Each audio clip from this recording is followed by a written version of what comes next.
নমস্কাৰ আপোনাক স্বাগতম জনাইছো আপুনি চাই আছে দ্য প্ৰাইম শ্ব মই জয়ন্ত মাধৱ গোস্বামী আৰু দিনটোৰ কেইবাটাও গুৰুত্বপূৰ্ণ ইস্যুক লৈ আজি আমি আৰম্ভ কৰিছো আমাৰ দ্য প্ৰাইম শ্ব আৰু দ্য প্ৰাইম শ্বত আমি আৰম্ভণিতে কথা পাতিম অসমৰ ৰাজনীতিৰ এটা গুৰুত্বপূৰ্ণ প্ৰসংগক লৈ নিৰ্বাচন আহে আৰু যায় আৰু নিৰ্বাচন আহিলেই ৰাজনৈতিক নেতাসকলৰ মাজত বাকযুদ্ধ তুংগত উঠে বোকা চিটুৱাৰ খেল দেখিবলৈ পোৱা যায় ইটো ৰাজনৈতিক দলে আনটো ৰাজনৈতিক দলত এগৰাকী ৰাজনৈতিক নেতাই আনগৰাকী ৰাজনৈতিক নেতাক এনেদৰে কটাক্ষ কৰা সমালোচনা কৰা দেখিবলৈ পোৱা যায় শেহতীয়াকৈ উপনিৰ্বাচন শেষ হৈছে উপনিৰ্বাচনত 5-0 গলৰ ব্যৱধানত বিজেপিৰ মিত্ৰজোঁটে বিজয়ৰ হাঁহি মাৰিবলৈ সক্ষম হৈছে আৰু আমি যদি চাওঁ উপনিৰ্বাচনত বিশেষকৈ এআইডিএফে ভৱানীপুৰ সমষ্টি হেৰুৱাইছে কংগ্ৰেছে হেৰুৱাইছে তিতাবৰ ক্ষমা কৰিব কংগ্ৰেছে হেৰুৱাইছে মৰিয়নি আৰু থাউৰা সমষ্টি কিন্তু শেহতীয়াকৈ এই উপনিৰ্বাচন যোৱাৰ পিছতো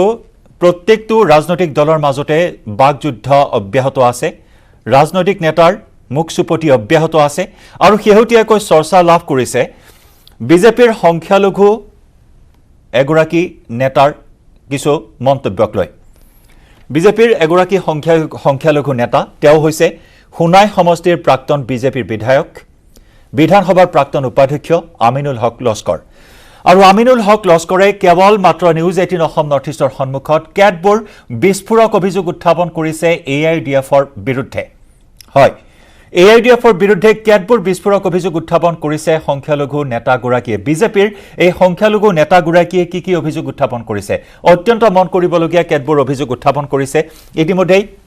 প্ৰায়বোৰ ৰাজনৈতিক দলেই এআইডিএফক সাম্প্ৰদায়িক দল বুলি অভিযোগ উত্থাপন কৰি অহা আমি দেখি আহিছো আৰু শেহতীয়াকৈ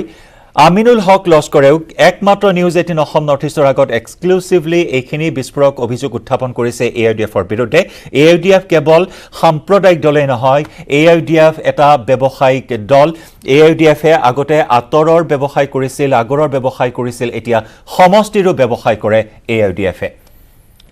এটা সমষ্টি বিগত নিৰ্বাচনত 10 কোটি টকাত বিক্ৰী কৰিছিল এআইডিএফে এনে কেতবোৰ গুৰুতৰ অভিযোগ উত্থাপন কৰিছে আমিনুল হক লস্কৰে প্ৰাক্তন উপাধ্যক্ষ গৰাকী আৰু কি অভিযোগ উত্থাপন কৰিছে এআইডিএফৰ বিৰুদ্ধে এআইডিএফৰ কোন নেতাৰ বিৰুদ্ধে খৰব হৈছে আমিনুল হক লস্কৰ সকলো আমি আলোচনা কৰিম আজি আমাৰ দ্য প্ৰাইম শ্বট কিন্তু তাৰ পূৰ্বে আমি আগবঢ়াই ল'ব বিচাৰিছো এই সন্দৰ্ভত আমাৰ জ্যেষ্ঠ সাংবাদিক বিপুল বৰ্মনে যুগুত কৰা এক স্পেচিয়েল ৰিপৰ্ট সাংসদ বদৰুদ্দিন আজমল আৰু তেওঁৰ দলৰ বিৰুদ্ধে হৰব বিজেপিৰ সংখ্যালঘু নেতা আমিনুল হক লস্কৰ সোণাই সমষ্টিৰ পূৰ্বৰ জনপ্ৰতিনিধিগৰাকীৰ স্পষ্ট অভিযোগ এআইডিএফ দল ৰাজনৈতিক দল নহয় এইটো সাম্প্ৰদায়িক দল অসম বিধানসভাৰ প্ৰাক্তন উপাধ্যক্ষ আমিনুল হক লস্কৰৰ মতে এআইডিএফৰ ম্যাদ শেষ যিকোনো মুহূৰ্ততেই ভংগ হ'ব এই দলটো এআইডিএফ দল যেটো এইটো দলটো কোনো ৰাজনৈতিক দল নাই এটা সাম্প্ৰদায়িক দল এই দলটো এজন মানুহৰ ওপৰত ভিত্তি কৰি এই দলটো যে মৌলানা বদৰুদ্দিনৰ ওপৰত ভিত্তি কৰি এই দলটো আৰু বেছি দিন যাই নাথাকে আপুনি চাব 2024ত হয়তো এই দলটোত আপোনাৰ আসামত যিমানখিনি লোকসভা সিটত থিয় হ'ব সব সিটত আৰিব কিয়নো হিয়তৰ এক্সপায়াৰি ডেট আহি গৈছে আৰু নাই হিয়তৰ এক্সপায়াৰি ডেট আহি গৈছে ইয়াৰ কাৰণে এই দলত আমি সাম্প্ৰদায়িক দল মানে ভাবো কোনো ৰাজনৈতিক দল নাভাবো বদৰুদ্দিন আজমলৰ কোম্পানী হ'ল এআইডিএফ দল বদৰুদ্দিন আজমলৰ বিৰুদ্ধে গুৰুতৰ অভিযোগ উত্থাপন কৰিলে বিজেপিৰ সংখ্যালঘু নেতাগৰাকীয়ে আমিনুল হক লস্কৰৰ অভিযোগ আজমলে পূৰ্বতে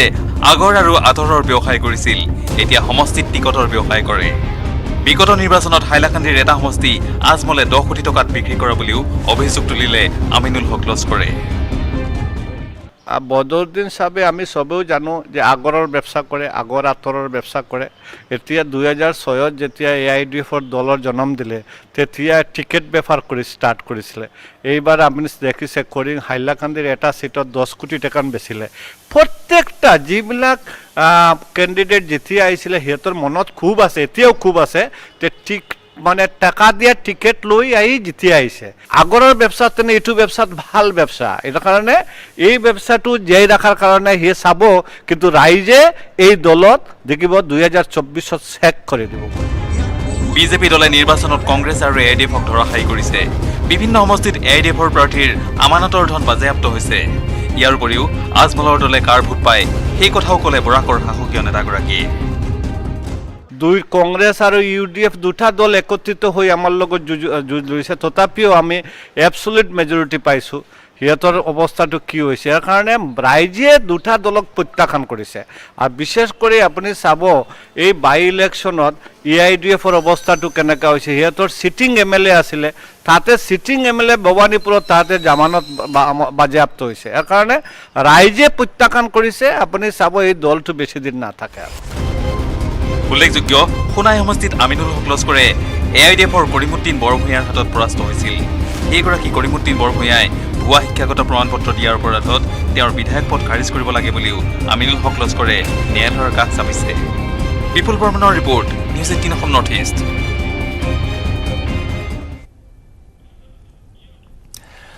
আৰু এই বিষয়টোৰ ওপৰত আলোচনা কৰিবলৈ আজি আমি আমন্ত্ৰণ জনাই আনিছোঁ আমাৰ ষ্টুডিঅ'লৈ AIDFৰ নেতা জাহিৰুল ইছলাম ডাঙৰীয়া। আপোনাক স্বাগতম জনাইছোঁ। আমাৰ সৈতে পোনপটীয়া সম্প্ৰচাৰত আছে শিলচৰৰ পৰা এই মুহূৰ্তত বিজেপিৰ সংখ্যালঘু নেতা প্ৰাক্তন বিধায়ক বিধানসভাৰ প্ৰাক্তন উপাধ্যক্ষ আমিনুল হক লস্কৰ ডাঙৰীয়া। আমিনুল হক লস্কৰ ডাঙৰীয়া, আপোনাকো স্বাগতম জনাইছোঁ। লস্কৰ ডাঙৰীয়া, মই প্ৰথমে আপোনাৰ পৰা জানিব বিচাৰিম, কেতবোৰ অভিযোগ আজি আপুনি উত্থাপন কৰিছে কেৱল নিউজ 18 অসম নৰ্থ ইষ্টৰ সন্মুখত। AIDF দল নিশেষ হৈ যাব 2024 চনৰ লোকসভা নিৰ্বাচনৰ প্ৰাক্ষণত শেষ হৈ যাব। AIDF দলে এতিয়া ৰাজনীতিৰ পৰা অৱসৰ ল'ব লাগে। AIDF দলৰ প্ৰধান বদৰুদ্দিন আজমলক ব্যৱসায় কৰাৰ কথা ইতিমধ্যে বহুতে কৈ আহিছে। আপুনিও সেই কথা কৈছে। AIDF দল এটা সাম্প্ৰদায়িক দল আৰু তাতোকৈ গুৰুতৰ অভিযোগ এটা উত্থাপন কৰিছে আপুনি যে হাইলাকান্দিত থকা 3টা বিধানসভা সমষ্টিৰ এটা সমষ্টি বিগত নিৰ্বাচনত বিক্ৰী কৰিছিল AIDFে। পুনৰবাৰ এই অভিযোগ সন্দৰ্ভত আপোনাৰ পৰা জানিব বিচাৰিম। লস্কৰ ডাঙৰীয়া, চাওক, 2006 যেতিয়া AIDFৰ দলৰ মানে জন্ম হয়, তেতিয়া AIDFৰ দলটো এৰ আগতে মৌলানা বদৰুদ্দিন সাহেব কংগ্ৰেছৰ লগত আছিলে, জমিয়ত উলামা হিন্দৰ ৰাজ্যিক সভাপতি আছিলে। তাৰ পিছত 2006 বেলেগ এটা দল AIDFৰ দল গঠন কৰিলে। কিয় কৰিলে? যে আসাম ৰাজ্যৰ সংখ্যালঘু মানুহৰ কাৰণে এটা দল, যেটো ধৰ্মৰ ভিত্তিক দল কৰিলে। মানুহৰ ধৰ্মৰ ভেবাবেগ কামত লাগাই 2006 কিছুমান সিট যেতিয়া লৈ আহিলে। তাৰপিছত 2011, তাৰপিছত 2016, এতিয়া চাওক, যেটো দলত অকল ধৰ্মৰ ওপৰত ভিত্তি কৰি, অকল একটা সম্প্ৰদায়ৰ মানুহৰ ওপৰত ভিত্তি কৰি যেটো দল, এইটো দল ৰাজনৈতিক দল হ'ব নোৱাৰে। এইটো দল একটা সাম্প্ৰদায়িক দল। কিয়নো আসাম ৰাজ্যত অকল একটা ধৰ্মগোষ্ঠীৰ ওপৰত নিৰ্ভৰ কৰি যেটো দল কৰিব, এইটো দলটো এটা সাম্প্ৰদায়িক দল হ'ব। আৰ বদৰুদ্দিন সাহেবে, মৌলানা বদৰুদ্দিন সাহেবেৰ 2006 আসামৰ এই AIDFৰ দলৰ জন্ম দেওয়াৰ পিছত আসামৰ মানুহৰ ভিতৰত একটা সাম্প্ৰদায়িকতাৰ বীজ ৰোপণ কৰিছিলে। আৰ এই বীজটো লাই লাই লাই লাই আজি এমন ৰূপ ধাৰণ কৰিছে, মানুহৰ ভিতৰত আজি হিন্দু মুসলমানৰ ৰাজনীতি শুৰু হৈছে অকল বদৰুদ্দিন সাহেবৰ কাৰণে। আৰ এই বদৰুদ্দিন সাহেবে এই AIDFৰ দল গঠন কৰাৰ পিছত আমি দেখিছো, এৰ আগত বদৰুদ্দিন সাহেবেৰ এটাই চিনাকি আছিলে, আগৰ আত্তৰৰ ব্যৱসায়ী। 2006 পিছত বদৰুদ্দিন সাহেব AIDFৰ দল গঠন কৰাৰ পিছত নির্বাচনের সময় টিকেট বিক্রি করা একটা দল, টিকেট বিক্রি করা একটা দল, এই দলের নাম হয়েছে AIDF। আজি চাওক, 2021 নির্বাচনের আগতে হাইলাকান্দিত আহি বদৰুদ্দিন সাহেবে ঘোষণা করেছিলে যে আয়নাকাল যিজন ক্যান্ডিডেটে 5 কোটি টাকার হসপিটাল বানাই দিব, তাক মই টিকেট দিম। কিন্তু হসপিটালের নামত, হসপিটাল কত গল? হসপিটালের নামত 5 লাখ টাকা বাদ দি 10 লাখ টাকা দিয়ে, 10 কোটি টাকা দিয়ে একজন টিকেট বিক্রি করি এজন বিধায়ক হল। অকল হাইলাকান্দি নাই, আসামৰ বিভিন্ন সমষ্টিত মানে যিবিলাক বিধায়ক জিতি আহিছে, সিহঁতৰ কথা, আমাৰ কথা নয়, যে বদৰুদ্দিন সাহেবক ঠিক টাকা দিয়ে টিকেট ক্ৰয় কৰি আমি জিতি আহিছো ইয়াৰ কাৰণে লস্কৰ ডাঙৰীয়া যি অভিযোগ আপুনি উত্থাপন কৰিছে প্ৰথমে যে হাইলাকান্দি হাইলাকান্দিৰ তিনিটা সমষ্টি আছে আমি সকলোৱে জানো হাইলাকান্দি সমষ্টিত আছে হাইলাকান্দি সদৰ সমষ্টি আলগাপুৰ সমষ্টি কাটলিচেৰা সমষ্টি আপুনি কিহৰ ভিত্তিত ক'লে যে 10 কোটি টকাত বিক্ৰী কৰা হ'ল ইয়াৰে এটা সমষ্টি আৰু কোনটো সমষ্টিৰ কথা আপুনি স্পষ্টকৈ ক'ব বিচাৰিব এই মুহূৰ্তত মানে হাইলাকান্দি যেটো সদৰ সমষ্টি যেটা মধ্য হাইলাকান্দি সমষ্টি কয়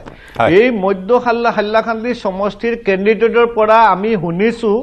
10 কোটি টাকা লৈ টিকেট দিয়া হৈছে অকল মধ্য হাইলাকান্দি নাই আগলাপুর সমষ্টি কাটলিছড়া সমষ্টি বদরপুর সমষ্টি প্রায় মানে প্রত্যেকটা সমষ্টিৰ পৰা পইচা লৈ আপনাৰ টাকা পয়সা লৈ টিকেট দিয়া হৈছে অকল বৰাকবেলিত নাই ব্ৰহ্মপুত্ৰবেলিত যিবিলাক ক্যান্ডিডেট জিতি আহিছে এআইডিএফৰ সেইবিলাকে বদৰুদ্দিন সাহেবক টাকা দিয়ে টিকেট ক্ৰয় কৰি জিতি আহিছে ইয়াৰ কাৰণে টিকেট বিক্ৰী কৰা ইটো দল ইটো ৰাজনৈতিক দল নাই ইটো ৰাজনৈতিক দল হ'বও নোৱাৰে ইটো এটা সাম্প্ৰদায়িক দল আৰু টিকেট বিক্ৰী কৰা দল ইটো ঠিক আছে আপুনি আমাৰ সৈতে থাকক ষ্টুডিঅ'ত আছে জহিৰুল ইছলাম ডাঙৰীয়া এই অভিযোগখিনি আপুনি ইতিমধ্যে শুনিলে প্ৰতিবেদনতো ইতিমধ্যে আমি জনাইছো এইখিনি কথা আপুনি কি ক'ব এইসমূহ অভিযোগৰ সন্দৰ্ভত ইতিমধ্যে বহুকেইটা দলে কিন্তু আপোনালোকক কটু সমালোচনা কৰিছে বিশেষকৈ উপ নিৰ্বাচনৰ পিছৰে পৰা আমি সেইখিনি কথাও পাতিম বিশেষকৈ বিজেপিৰ সংখ্যালঘু নেতাগৰাকীৰ এইসমূহ অভিযোগ সন্দৰ্ভত কি ক'ব আপুনি প্ৰথমতে আপুনি যিজন ব্যক্তিৰ কথাখিনিৰ আঁত ধৰি এই কথাখিনিৰ অৱতাৰণা কৰিছে প্ৰথম পৰ্যায়ত হ'ল তেখেতক বিজেপিৰ কোনো সংখ্যালঘু নেতা বা বিজেপি নেতা হিচাপে অসমৰ মানুহে চিনি নাপায় তেখেতক এজন এক্সিডেণ্টেল এমএলএ হিচাপে অসমৰ মানুহে জানে বা চিনি পায় আৰু এইবাৰতো তেখেতে বিপুল ভোটত পৰাজয় বৰণ কৰিছে গতিকে পৰাজয়ৰ গ্লানিত তেখেতে আবুল তাবুল বকিছে এটা স্বাভাৱিক কথা তেখেতৰ বক্তব্য যদি আপুনি লক্ষ্য কৰে তেতিয়াহ'লে আপুনি এটা কথা খুব ভালদৰে অনুভৱ কৰিব পাৰে যে তেখেতে কৈ আছে যে কোনোবাই কৈছে যে টিকেট বিক্ৰী কৰিছে আৰু সেইখিনি কথা তেখেতে শুনিছে মই তেখেতক কওঁ যদি সামান্যতম দায়িত্ববোধ থকা এজন ব্যক্তি হ'লহেঁতেন যদি সামান্যতম তেখেতৰ ৰাজনৈতিক বিচক্ষণতা বা ৰাজনৈতিক দায়িত্ব জ্ঞান যদি থাকিলহেঁতেন তেতিয়াহ'লে শুনা কথা এটা লৈ পেলাই পাব্লিক ডমেইনত আহি পেলাই কোনোবাই এইদৰে আস্ফালন নকৰিলেহেঁতেন তেওঁৰ হাতত যদি কিবা অথেন্টিক তথ্য আছে মই প্ৰত্যাহ্বান জনাইছোঁ তেখেতক যে সেই অথেন্টিক ডাটাসমূহ প্ৰডিউচ কৰক আমি তাৰ ওপৰত একশ্যন ল'ম আৰু তাৰ বাবে যদি অসমৰ ৰাইজক ক্ষমা বিচাৰিব লাগে আমি দায়িত্ব সহকাৰে কৈছোঁ ক্ষমা বিচাৰিম 2 নম্বৰ কথা তেখেতে কৈছে এআইডিএফ দলটো টিকেট বিক্ৰী কৰি চলা এটা দল আৰু বদৰুদ্দিন আজমল চাহাবে আগৰৰ ব্যৱসায় কৰাৰ লগতে সমষ্টিৰ বেপাৰ কৰে এতিয়া মই তেখেতে অভিযোগ কৰিছে আৰু তেখেত যেহেতু বিজেপিৰ আইডিঅলজিৰ লগত জড়িত বিজেপিৰ আইডিঅলজিৰ ব্যক্তি এজনে এআইডিএফ দলক সমালোচনা কৰা এআইডিএফৰ সমালোচনা কৰা তেনেই স্বাভাৱিক কথা এতিয়া তেখেতে যেনেকৈ অভিযোগ কৰিছে মই যদি অভিযোগ কৰোঁ যে তেখেতে বৰাকত সিন্ডিকেট চলায় তেখেতে বৰাকত সুপাৰী সিন্ডিকেট চলায় তেখেতে বৰাকত গৰু সিন্ডিকেট চলায় তেখেতে বৰাকত গুণ্ডাগিৰি কৰি পইচা লয় এই অভিযোগ যদি মই কৰোঁ আৰু তেখেতৰ এগেইনষ্টে এই মুহূৰ্ততো কেছ চলি আছে তেখেতে যে গুণ্ডাগিৰি কৰে এই কথাখিনি বিগত নিৰ্বাচনত তেখেতৰ সমষ্টিত যেতিয়া গুলি ফুটিছিলে তেখেতক যেতিয়া ৰাইজে আবদ্ধ কৰি ৰাখিছিলে তেখেতক যেতিয়া পুলিচে উলিয়াই আনিবলগীয়া হৈছিলে এই কথাবোৰে প্ৰমাণ কৰে তেখেতে যে তাতে গুণ্ডাগিৰি কৰে গতিকে তেনেকুৱা এজন ব্যক্তিয়ে এটা দলৰ ভাৱমূৰ্তিক ম্লান কৰিবৰ কাৰণে জনমানসত হেয় প্ৰতিপন্ন কৰিবৰ কাৰণে এনেকুৱা ধৰণৰ উবাচ কৰাটো স্বাভাৱিক কথা দ্বিতীয় কথা আপুনি লক্ষ্য কৰিব বিজেপিত যেতিয়া কোনোবা এজন নেতাৰ গুৰুত্ব কমি যায় অৰ্থাৎ বিজেপিয়ে যেতিয়া কোনোবা এজনক ডাষ্টবিনত পেলাই দিয়ে তেতিয়া তেওঁৰ নিজৰ গুৰুত্ব বঢ়াবৰ কাৰণে অসমৰ মিয়া মানুহক আক্ৰমণ কৰিব অসমৰ এআইডিএফ দলটোক আক্ৰমণ কৰিব অসমৰ দাড়ি টুপি থকা মানুহখিনিক আক্ৰমণ কৰিব অসমত বসবাস কৰা বংগীয় মুছলমানৰ স্থায়িত্ব তেখেতসকলৰ নাগৰিকত্বক লৈ প্ৰশ্ন কৰিব অসমৰ সম্প্ৰদায়ৰ ওপৰত তেখেতসকলে প্ৰশ্ন কৰিব অৰ্থাৎ এই প্ৰশ্নবোৰ কৰিলে তেখেতসকলে ভাবে কি ডাষ্টবিনৰ পৰা অলপমান মূৰ দাঙি থিয় হ'ব অৰ্থাৎ তেখেতসকলৰ গুৰুত্ব নোহোৱা হৈ গৈছে বিজেপিত আৰু এতিয়া কথাটো হ'ল যে এআইডিএফ দলৰ মহামান্য সভাপতি বদৰুদ্দিন আজমল চাহাবে আগৰৰ ব্যৱসায় কৰে তেখেতে নিশ্চয় জনা উচিত যে তেখেতে আগৰৰ ব্যৱসায় কৰি গোটেই মধ্যপ্ৰাচ্যৰ লগতে গোটেই বিশ্বত সুনাম কৰিবৰ কাৰণে সক্ষম হৈছে তাৰ কাৰণে তেখেতে গৌৰৱ অনুভৱ কৰিব লাগে যে অসম সন্তান এটা হোজাই সন্তান এটাই গৈ পেলাই গোটেই পৃথিৱীত যেতিয়া নেকি প্ৰভাৱ বিস্তাৰ কৰিছে ব্যৱসায়িক ক্ষেত্ৰখনত তেখেতে গৌৰৱ অনুভৱ কৰিব লাগিছিল আৰু সেই আগৰৰ ব্যৱসায়ৰ পৰা যিখিনি তেখেতৰ চাৰিটিত যায় বা যিখিনি তেওঁলোকৰ দান বৰঙণি হয় বা যিখিনি CSR গ্ৰুপ হয় যিখিনি ফাউণ্ডেশ্যনৰ আহে আগৰৰ বেপাৰৰ পৰা ৰাহি হয় সেই পইচাৰে অসমত প্ৰায় 70খন স্কুল কলেজ চলাই আছে, 4খন হস্পিটেল চলাই আছে, যাৰ জৰিয়তে লাখ লাখ মানুহ উপকৃত হৈ আছে। আৰু তেখেতে নাজানে চাগে, মই উনুকুৱাই দিওঁ, আজি কেইদিনমান আগত নিটৰ এক্সামৰ ৰিজাল্ট দিছে, তাত প্ৰায় 150 গৰাকী অসমৰ আটাইতকৈ দৰিদ্ৰ মানুহৰ মেধাৱী ছাত্ৰই মেডিকেল এণ্ট্ৰেন্স পাছ কৰিবৰ কাৰণে সক্ষম হৈছে আজমল চাহাবৰ তৎপৰতাত। মই প্ৰত্যাহ্বান জনাইছোঁ, তেখেত যদি ইমান সৎ হয় তেখেতে কওকচোন যে তেখেতৰ আয়ৰ জৰিয়তে এখন পাঠশালা, এখন LP স্কুল চলাইছে বুলি।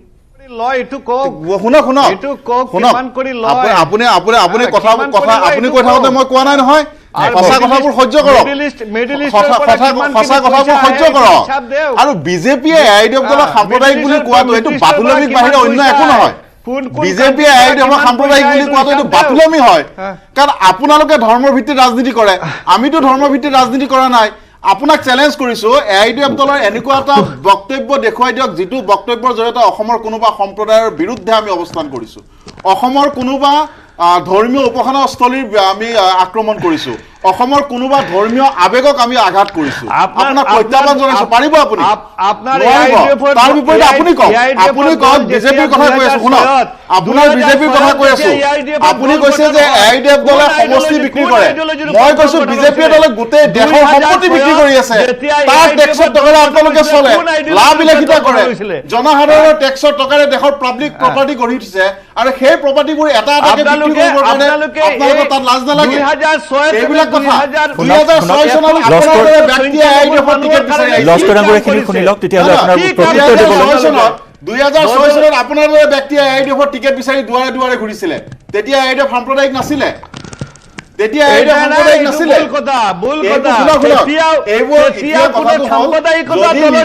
যদি নিজৰ গুৰুত্ব বঢ়াবৰ কাৰণে আবুল তাবুল বগিছে, তাত মোৰ ক'বলগীয়া একো নাই, কিন্তু অথেন্টিক তথ্য নোহোৱাকে কথাবোৰ অসমৰ ৰাইজৰ আগত বাতুলমিৰ পৰিচয় দিব নাপায়। আপনাৰ যদি বদৰুদ্দিন সাহেবেৰ ঘনিষ্ঠতা থাকে, বদৰুদ্দিন সাহেব বুঝিব, বদৰুদ্দিন সাহেব আমাৰ ঘৰে যাইছিলে AIDFৰ টিকেট লোৱাৰ কাৰণে, তেতিয়া আমি কৈছিলো যে কোন টিকেট আমি নলওঁ। বদৰুদ্দিন সাহেব বুঝিব, 2006 আপুনি বিজেপি কৰ্মী হয়, আপুনি বিজেপি দলৰ আপোনাৰ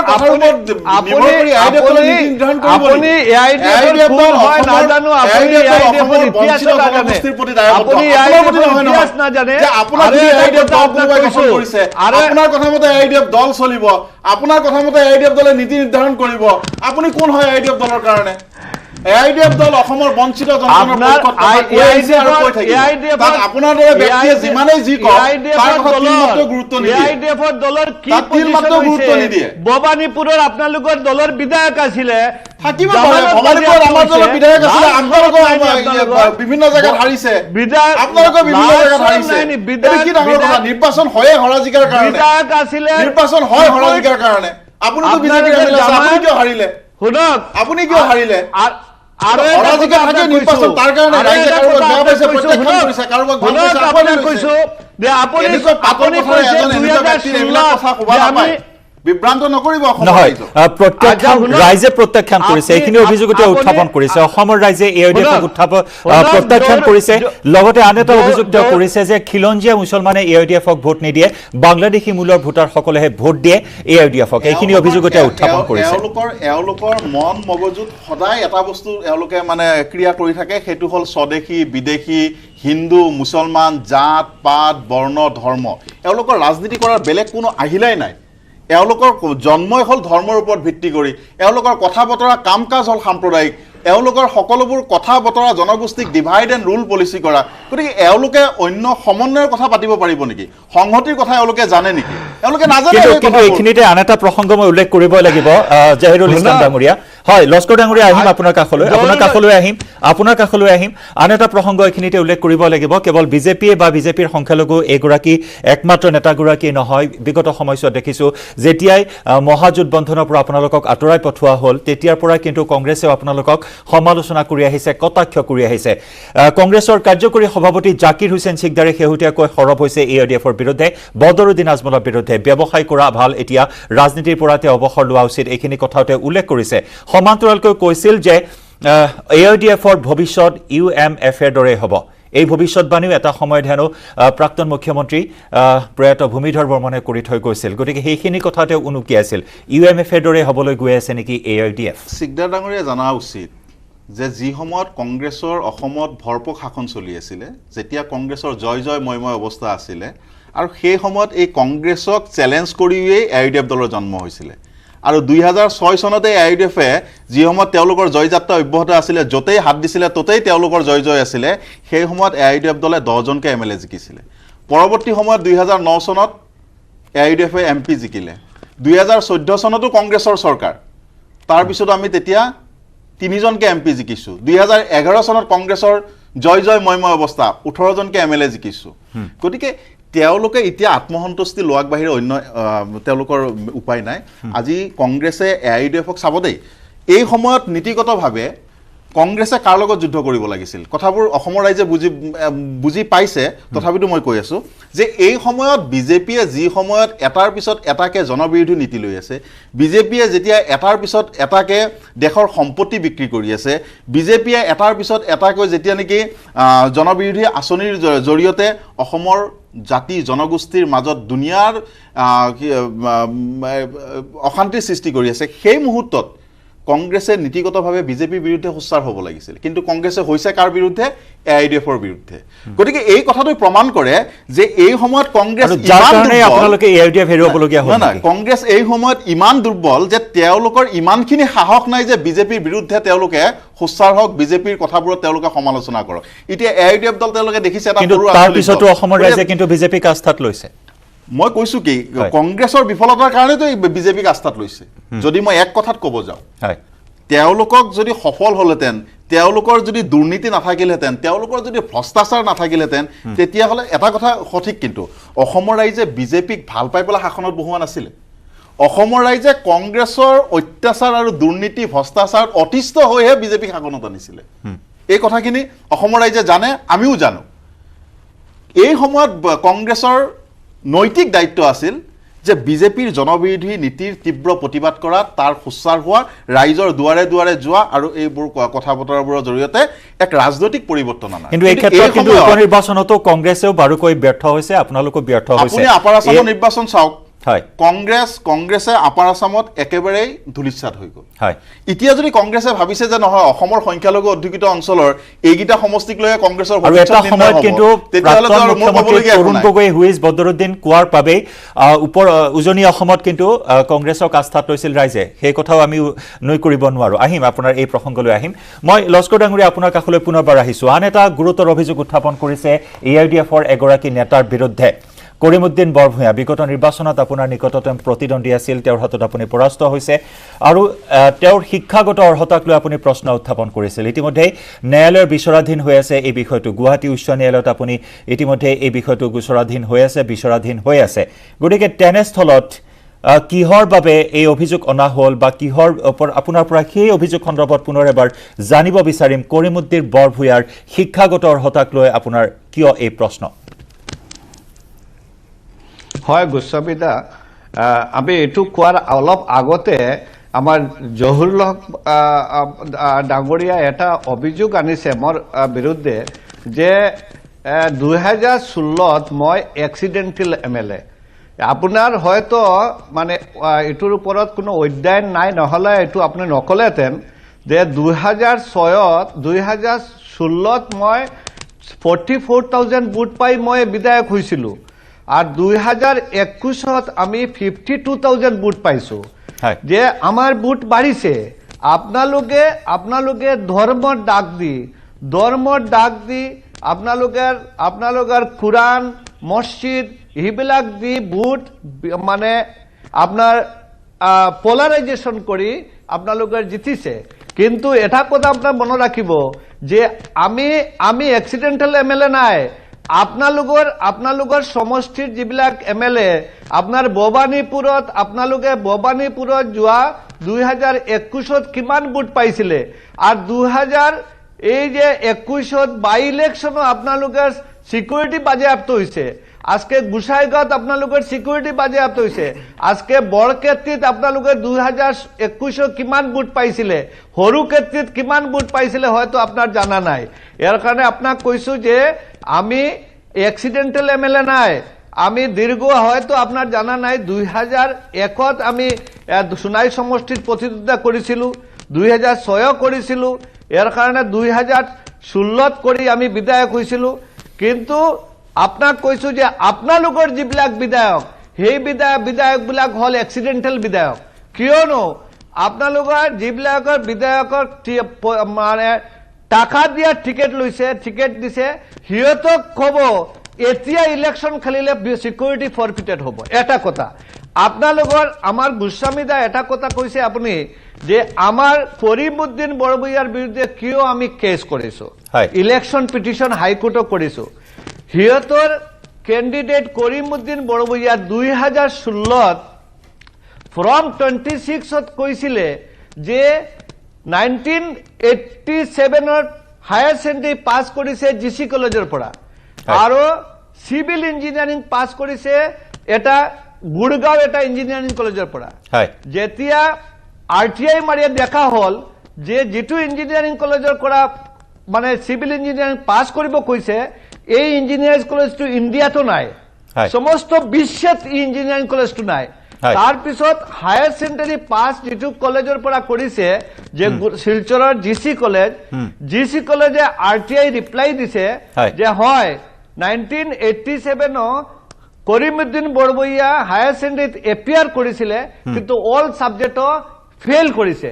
আৰু কাউন্সিলে হায়াৰ সেকেন্ডাৰি কাউন্সিলেও জানাইছে যে হয় কৰিমউদ্দিন বৰবুইয়া ফ্ৰম জিসি কলেজৰ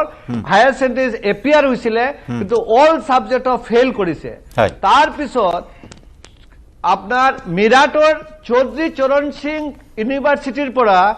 বিএ পাস দিছে 2021 2016 দিছিলে এটা সাৰ্টিফিকেট 2021 দিছে আৰটা 2021 কইছে চৌধুৰী চৰণ সিং ইউনিভাৰ্সিটিৰ পৰা বিএ পাস কৰিছে চৌধুৰী চৰণ সিং ইউনিভাৰ্সিটিৰ ডিস্টেন্স এডুকেশন নহয় চৌধুৰী চৰণ সিং ইউনিভাৰ্সিটিয়ে কৈছে যে আমাৰ ইউনিভাৰ্সিটিৰ পৰা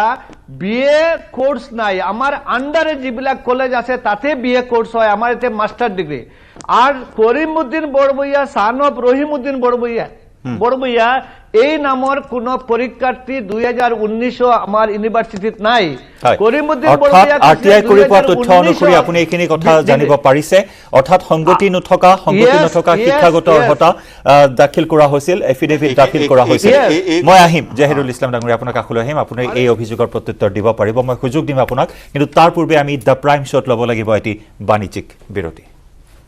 Kumar Engineering Power Dealer now with free registration, insurance and easy finance. Contact Skylight Automotive Private Limited.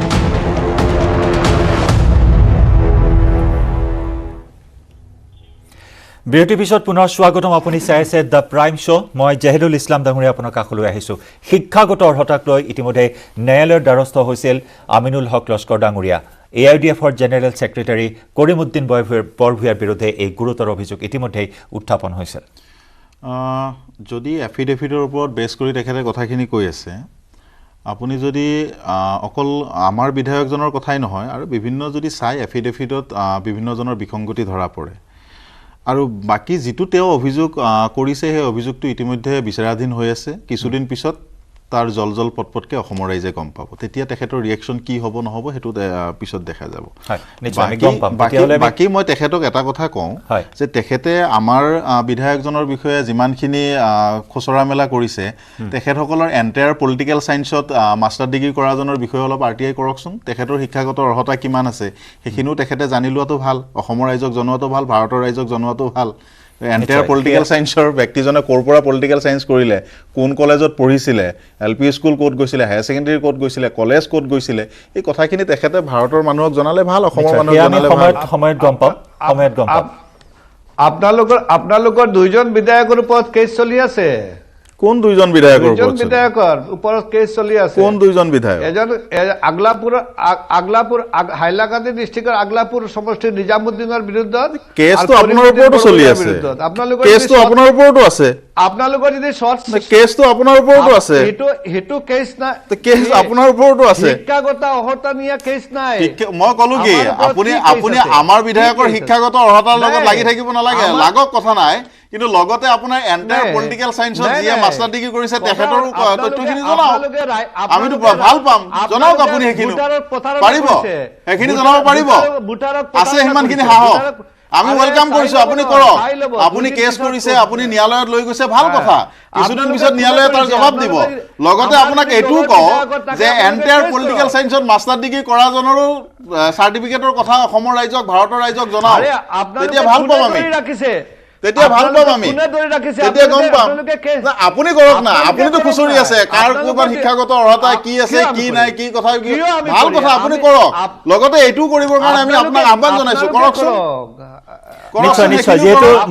যেহেতু আদালতৰ বিচাৰাধীন হৈ আছে গুৱাহাটী উচ্চ ন্যায়ালয়ৰ বিচাৰাধীন হৈ আছে আদালতে ৰায় দিব আইনে ৰায় দিব সেয়া আমি অপেক্ষা কৰিব লাগিব নিশ্চয় আমি অপেক্ষা কৰিব লাগিব মই লস্কৰ ডাঙৰীয়া আপোনাৰ কাষলৈ আকৌ এবাৰ আহিছো যেহেতু জহিৰুল ইছলাম ডাঙৰীয়া অভিযোগ উত্থাপন কৰিছে যে আপুনি এগৰাকী এক্সিডেণ্টেল এমএলএ আছিলে বিজেপিৰ সংখ্যালঘু নেতা হিচাপে কিন্তু এইখিনি মুহূৰ্তত মই আপোনাক এটা প্ৰশ্ন কৰিব বিচাৰিম শেহতীয়াকৈ বিজেপিৰ কেইবাগৰাকীও বিধায়কে পৰাস্ত হৈছে 2021 চনৰ বিধানসভা নিৰ্বাচনত আৰু এই পৰাজয় বৰণ কৰা বিধায়কসকলক কিন্তু প্ৰাক্তন বিধায়কসকলক কিন্তু বিভিন্ন বিভাগৰ চেয়াৰমেন পদ যচা হ'ল কিন্তু এইখিনিতে মোৰ প্ৰশ্ন আপুনি সংখ্যালঘু নেতা হোৱাৰ বাবে উপেক্ষিত হ'ল নেকি কৰবাত আপোনাক কিন্তু কোনো চেয়াৰমেন পদ যচা নহ'ল বিভিন্ন সময়ত দেখা যায় শাসকীয় পক্ষৰ নেতাসকলে কিন্তু সংখ্যালঘুক লৈ বিভিন্ন ঠাট্টা মস্কৰা কৰি আহিছে গতিকে তেনেস্থলত আপুনি কৰবাত উপেক্ষিত হৈ ৰ'ল নেকি একমাত্ৰ কিন্তু সংখ্যালঘু নেতা আপুনি মোৰ যদি ভুল হোৱা নাই 2016 চনত সমগ্ৰ ভাৰতবৰ্ষৰে মুছলমান সম্প্ৰদায়ৰ সংখ্যালঘু নেতা হিচাপে আপুনি একমাত্ৰ আছিলে নাই গোস্বামীদা আমাৰ দলৰ হাই কমাণ্ডে আমাক কৈছিলে যে আমাৰ একটা দায়িত্ব দিয়াৰ কাৰণে যে আমি আমাৰ দলৰ হাই কমাণ্ডক কৈছো যে আমাৰ ফুল কনফিডেন্স আছে আমি যেটো কেস ইলেকশন পিটিশন কেস কৰিছো আমাৰ যেজন উইনিং ক্যান্ডিডেটৰ হিতুত আমি মানে আমি হাইকোৰ্টৰ পৰা আমি জাস্টিস পাম ইয়াৰ কাৰণে আমি হিতুত লাগি থাকিম আমি এতিয়া নতুনকৈ কোনো দায়িত্ব নলওঁ ইয়াৰ কাৰণে আমি আমাৰ দলক কৈছো যে আমাক উপকৃত কৰা নাই আমাক দায়িত্ব দিছিলে আমি লোৱা নাই আমি আমাৰ সভাপতিক কৈছো যে আমাক এই দায়িত্বৰ পৰা অলপ দূৰত ৰাখিব আমি কেছত অলপ টাইম দিব লাগিব নিশ্চয় হয় আমি এই বিষয়টো ইয়াতে সামৰিব লাগিব মই শেষত জহিৰুল ইছলাম ডাঙৰীয়া আপোনাৰ পৰা জানিব বিচাৰিম আমিনুল হক লস্কৰ ডাঙৰীয়াই কোৱাৰ দৰে বা জাকিৰ হুছেইন সিকদাৰে কোৱাৰ দৰে আপোনালোকৰ সন্মুখত নিশ্চয়কৈ প্ৰত্যাহ্বান থাকিব যেহেতু কংগ্ৰেছো আপোনাক আঁতৰাই পঠিয়ালে AIDFক 2024 চনত আমিনুল হক লস্কৰ ডাঙৰীয়া বা জাকিৰ হুছেইন সিকদাৰে কোৱাৰ দৰে নিষেধ হোৱাৰ পথত নেকি AIDF দল প্ৰত্যাহ্বান নিশ্চয় থাকিব আমিনুল লস্কৰ ডাঙৰীয়া বা জাকিৰ হুছেইন সিকদাৰ ডাঙৰীয়াই ৰাজনৈতিকভাৱে কিবা বক্তব্য আছে তাক লৈ AIDFে কেতিয়াও মূৰ নঘমায় AIDFক লৈ যদি অসমৰ বিদ্যুৎ মহলে কিবা কয় তেতিয়া নিশ্চয় আমি তাত চিন্তা কৰিম আমিনুল ইছলাম ডাঙৰীয়াৰ দৰে ব্যক্তি বা জাকিৰ সিকদাৰৰ দৰে ডাঙৰীয়া ব্যক্তিয়ে যদি কিবা কয় সেই কথাটোক লৈ AIDFে ইমান মূৰ ঘমাব লাগে বুলি মই ভাবা নাই আৰু আটাইতকৈ ডাঙৰ কথা যে আমি লস্কৰ ডাঙৰীয়া বা সিকদাৰ ডাঙৰীয়াৰ প্ৰতি দায়বদ্ধ নহয় আমি অসমৰ নিষ্পেষিত বঞ্চিত শুনক কথাখিনি হেক কৰিব দিয়ক তাতকৈ ডাঙৰ কথাটো হ'ল যে এই যে লস্কৰ ডাঙৰীয়াই যে বিজেপি কৰি আছে মই আজিৰ তাৰিখত চিধাচিধি কওঁ আদৰ্শ থকা আৰু জাতীয়তাবোধ থকা আত্মীয়তাবোধ থকা আত্মসন্মান থকা ব্যক্তিয়ে কেতিয়াও বিজেপি কৰিব নোৱাৰে মুছলমান ব্যক্তিয়ে কাৰণ যি দলে চিধাচিধি কয় মুছলমানৰ ভোট নালাগে যি দলে সদায় মুছলমানৰ বিৰুদ্ধে কাম কৰে যি দলে মুছলমানক দ্বিতীয় শ্ৰেণী নাগৰিক কৰাৰ চিন্তা কৰে যি দলে মুছলমানৰ ভোটাধিকাৰ কৰ্তন কৰিব বিচাৰে যি দলে মুছলমানক নিতৌ তুচ্ছ তাচ্ছিল্য কৰে সেই দলটোৰ প্ৰতি যেতিয়া কোনোবা মুছলমান নেতাই এইদৰে নিজকে মানে দৃষ্টি আকৰ্ষণ কৰিবৰ কাৰণে অন্যান্য কিবা কিবি আকুট বিকুট উবাচ কৰিব তেনে ক্ষেত্ৰত তেনেকুৱা নেতাবোৰলৈকে আমাৰ পুতৌ জন্মে এইটো স্বাভাৱিক কথা অসমৰ মুছলমান সমাজৰো পুতৌ জন্মে অসমৰ সংখ্যালঘু ৰাইজৰো পুতৌ কিন্তু জন্মে তেখেতে গুৰুতৰ অভিযোগ উত্থাপন আনিছে যে এআইডিএফ দলে বাংলাদেশী মূলৰহে ভোট পায় খিলঞ্জীয়াৰ ভোট নাপায় লস্কৰ ধন্যবাদ জ্ঞাপন কৰিছো ধন্যবাদ লস্কৰ ডাঙৰীয়া ইতিহাসে দিলে অভিযোগ প্ৰতি অভিযোগ থাকিব লস্কৰ ডাঙৰীয়া অসমৰ মুছলমানৰ ইতিহাস নাজানেই তেখেতে যদি ইতিহাস জানিলেহেঁতেন তেতিয়া দোকান বন্ধ কৰাৰ সময় আহিছে এই অভিযোগ এই কথা ইতিমধ্যে এই সকিয়নি ইতিমধ্যে প্ৰদান কৰিছে এআইডিএফৰ দোকান বন্ধ কৰাৰ সময় আহিছে গতিকে এই প্ৰত্যাহ্বান কেনেদৰে লয় এআইডিএফে সেয়া অনাগত নিৰ্বাচনসমূহত স্পষ্ট হ'ব ধন্যবাদ জ্ঞাপন কৰিছো অনুষ্ঠানত অংশগ্ৰহণ কৰাৰ বাবে দুয়োগৰাকীকে ধন্যবাদ আৰু ইয়াৰে সৈতে সময় হৈছে আন এটা বাণিজ্যিক বিৰতি পিছতে আমি লৈ আহিম আন এটা গুৰুত্বপূৰ্ণ ইস্যু গুৰুত্বপূৰ্ণ বিতৰ্ক সেয়া হৈছে পাৰ্লাৰ বিতৰ্ক লৈছো এটি বাণিজ্যিক বিৰতি Kumar Engineering Power Dealer, now with free registration, insurance and easy finance. Contact Skylight Automotive Private Limited, 7002845016. পাৰ্লাৰৰ মালিচ বিতৰ্ক হয় শেহতীয়াকৈ গুৱাহাটী পৌৰ নিগমে এক নিৰ্দেশনা জাৰি কৰিছে যে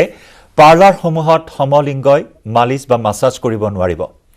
ক্ষমা কৰিব বিপৰীত লিংগই মাছাজ কৰিব নোৱাৰিব সমলিংগইহে মাছাজ কৰিব পাৰিব বা পাৰ্লাৰ বা স্পাসমূহত আছুতীয়া কক্ষ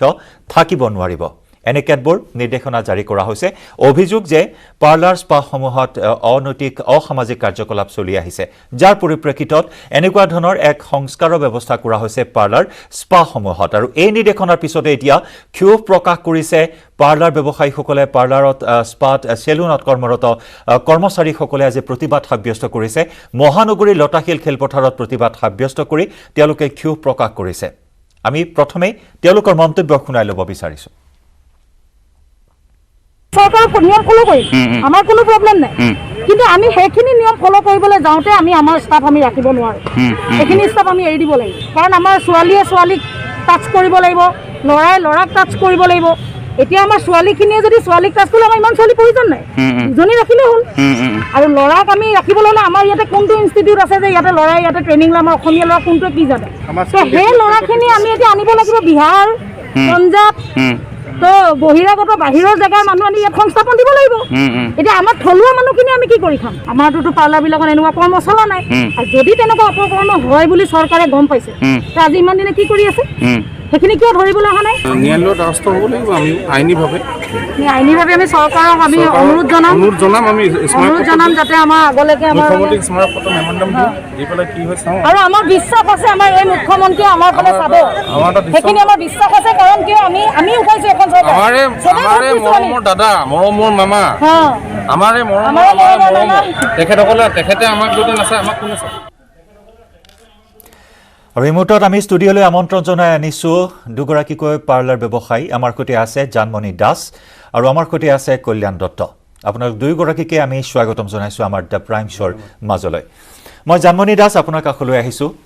গুৱাহাটী পৌৰ নিগমৰ নৱনিযুক্ত আয়ুক্ত দেৱাশিষ শৰ্মাই দায়িত্ব গ্ৰহণ কৰাৰ পিছতে কেতবোৰ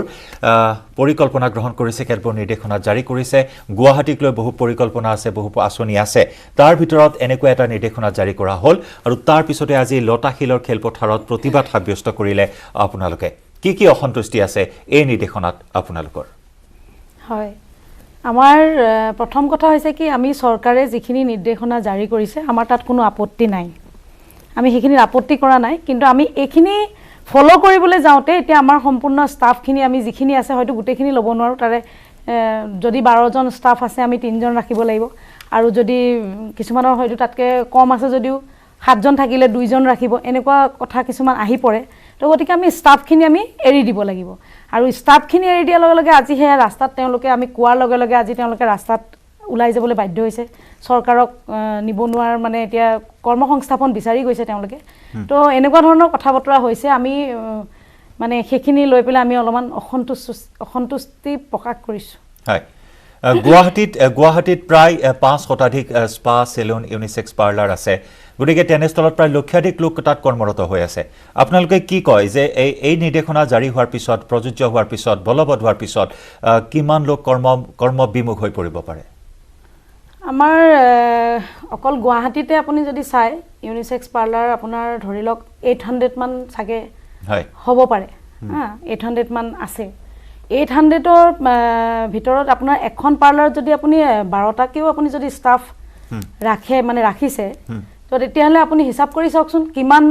হাজাৰ 15,000 মান আপোনাৰ অলৰেডি কৰ্মচাৰী আছে পাৰ্লাৰখিনিত তো ইমানখিনি কৰ্মচাৰী আজি নিবনুৱা যেতিয়া হৈ যাব চৰকাৰখনে ইয়াৰ মানে বিচাৰ কৰিবনে নকৰে চৰকাৰখনে হয় তো কথাটো হৈছে তেনেকুৱা যে চৰকাৰে সেইখিনি চাবনে নাচায় এইখিনি নিবনুৱা কৰ্মসংস্থাপন দিব পাৰিব নোৱাৰে সেইটোহে আমাৰ কাৰণে ডাঙৰ কথা হয় মই কল্যাণ দত্ত আপোনাৰ কাষলৈ আহিছোঁ একেখিনি অভিযোগ নিশ্চয় আপোনালোকৰ আছে ধন্যবাদ হয় আপুনি ইয়ালৈ মতাৰ বাবে হয় অভিযোগ আমি এটা সুন্দৰকৈ এটা এই ব্যৱস্থাটো চলাই আছিলোঁ এতিয়া কোনোবাই কৈছে বুলি এটা আপুনি যেনেকৈ ক'লে অনৈতিক কাৰ্যকলাপ হয় হয় এই অভিযোগ দীৰ্ঘদিনীয়া অভিযোগ হয় হয় কিন্তু আমিও মানো আমি নমনা নহয় সেইটো কথা আমিও স্বীকাৰ কৰোঁ কিন্তু হ'লেও আমাক যিহেতু লাইচেঞ্চ এখন দিছিলে ইউনিচেক্স ক্ৰছ মাছাজ লাইচেঞ্চ বুলি সেই লাইচেঞ্চখন অনুযায়ী যিহেতু আমি যিখিনি তেখেতসকলে নিয়ম বান্ধি দিছিলে তাৰ বান্ধনৰ ভিতৰতহে আমি কাম কৰি আছোঁ যদি ময়ো যদি কাইলৈ তাৰ ভুক্তভোগী হয় তেতিয়াহ'লে মোৰ ক'বলগীয়া একো নাই তেতিয়া তাৰ বাবে কোনোবাই যদি বেয়া কাম এটা কৰাৰ বাবে আমি দায়ী নহয় তে এই ইণ্ডাষ্ট্ৰিটোৰ লগত আপুনি মোটামুটি 1.5 লাখ মানুহ জড়িত আছিলে এতিয়া সেইখিনি কৰ্মহীন হ'ব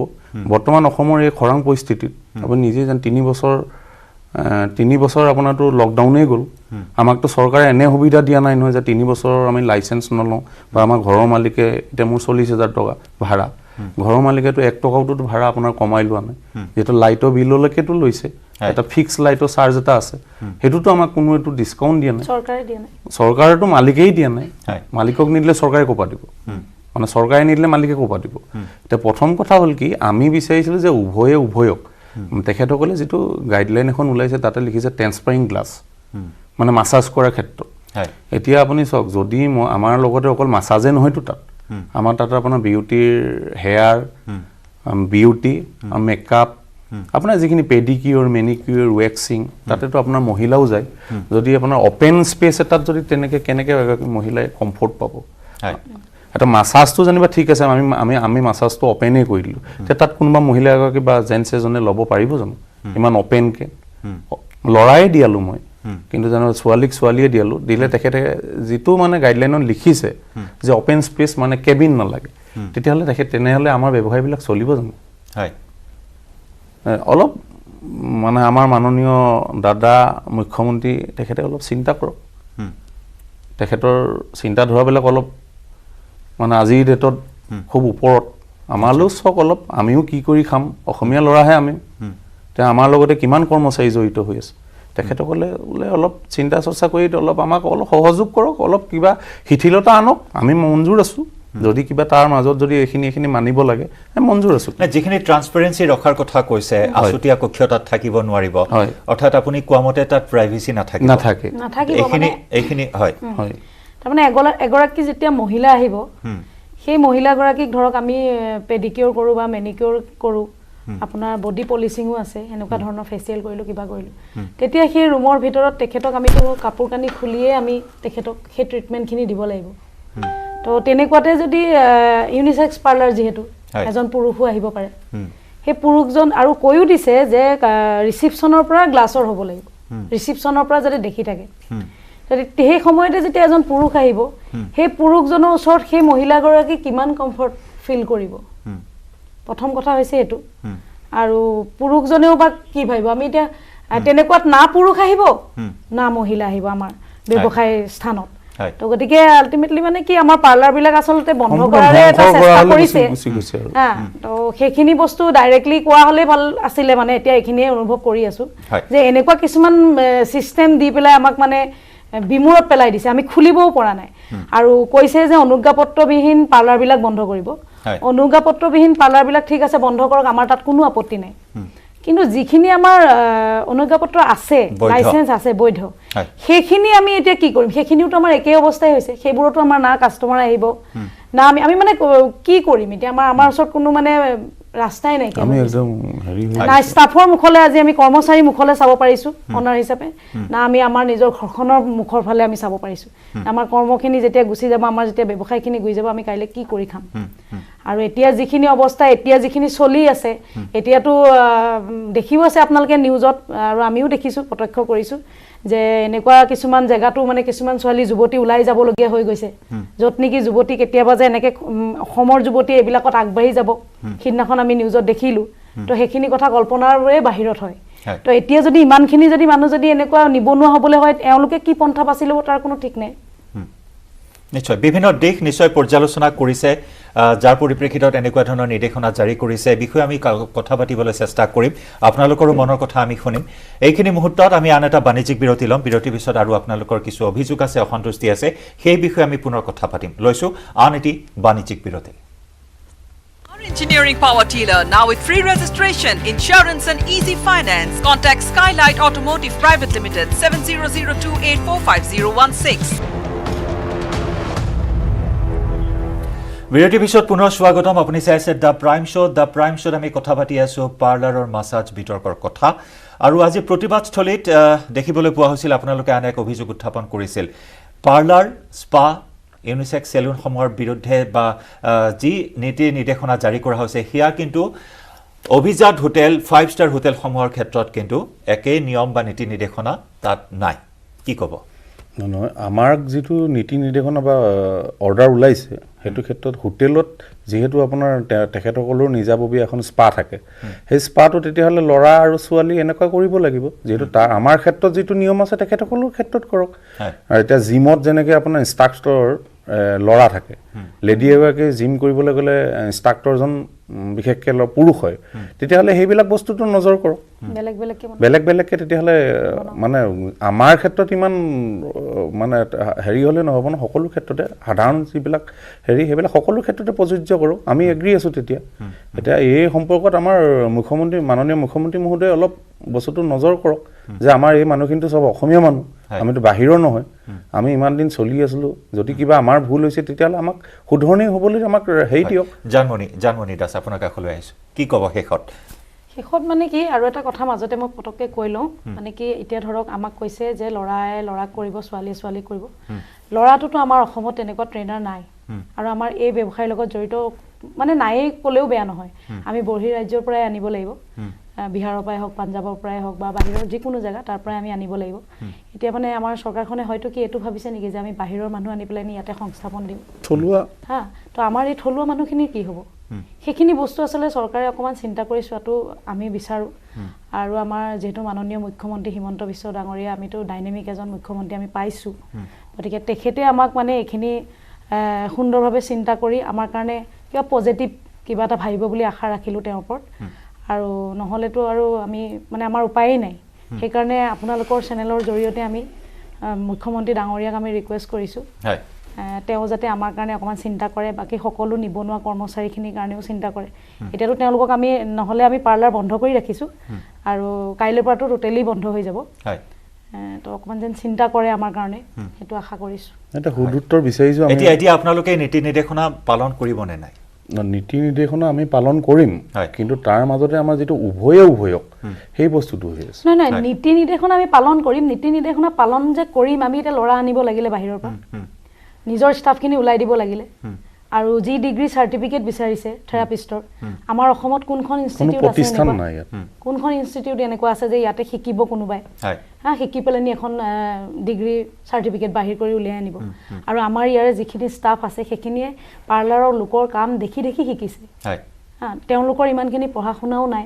আৰু তেওঁলোকে গৈ পেলাই এনেকুৱা ঘৰৰ পৰা বিলঙো নকৰে যে বাহিৰত গৈ পেলাই তেওঁলোকে শিকিব পৰা তেওঁলোকৰ মানে এৰি আছে নিশ্চয় ঠিক আছে নিশ্চয় আপোনালোকৰ অভিযোগখিনি উল্লেখ কৰিলে নিশ্চয়কৈ এই বিষয়টোত আপোনালোকে পুনৰ কাষ চাপিব আৰু তেওঁলোকে বিবেচনা কৰিব যিহেতু এটা ট্ৰান্সপেৰেঞ্চি আনিব বিচৰা হৈছে সমগ্ৰ ব্যৱস্থাটোত বিভাগীয় কৰ্তৃপক্ষ বা জিএমচি হওক বা চৰকাৰে হওক কিছু দিশ চালিজাৰি চাই হয়তো এনে নীতি নিৰ্দেশনা জাৰি কৰিছে অনাগত সময়তো যি তেওঁলোকে উল্লেখ কৰিছে অসন্তুষ্টি যে কৰ্মসংস্থাপন হেৰুৱাবলগীয়া হ'ব পাৰে থলুৱা ল'ৰা ছোৱালীখিনি বা কৰ্মচাৰীখিনিয়ে গতিকে তেনে যাতে নহওক থলুৱা কৰ্মচাৰীখিনি যাতে কৰ্মসংস্থাপন নেহেৰুৱাওক আৰু তাৰ সমান্তৰালকৈ যাতে এটা স্বচ্ছতা থাকে এই সমগ্ৰ প্ৰক্ৰিয়াটোত সকলো বিষয় নিশ্চয়কৈ চালি জাৰি চোৱা হ'ব আৰু আপোনালোকেও পৰৱৰ্তী সময়ত কি পদক্ষেপ গ্ৰহণ কৰে বা এই নীতি নিৰ্দেশনা কেনেদৰে পালন কৰে অসমৰ স্পা চেলুন ইউনিচেক্স পাৰ্লাৰসমূহে সেয়াও হ'ব এটা অতি লক্ষণীয় বিষয় ধন্যবাদ অনুষ্ঠানত অংশগ্ৰহণ কৰাৰ বাবে আৰু ইয়াৰে সৈতে সামৰিছোঁ আজিৰ দ্য প্ৰাইম শ্ব' নমস্কাৰ Engineering Power Dealer now with free registration, insurance and easy finance. Contact Skylight Automotive Private Limited 7002845016.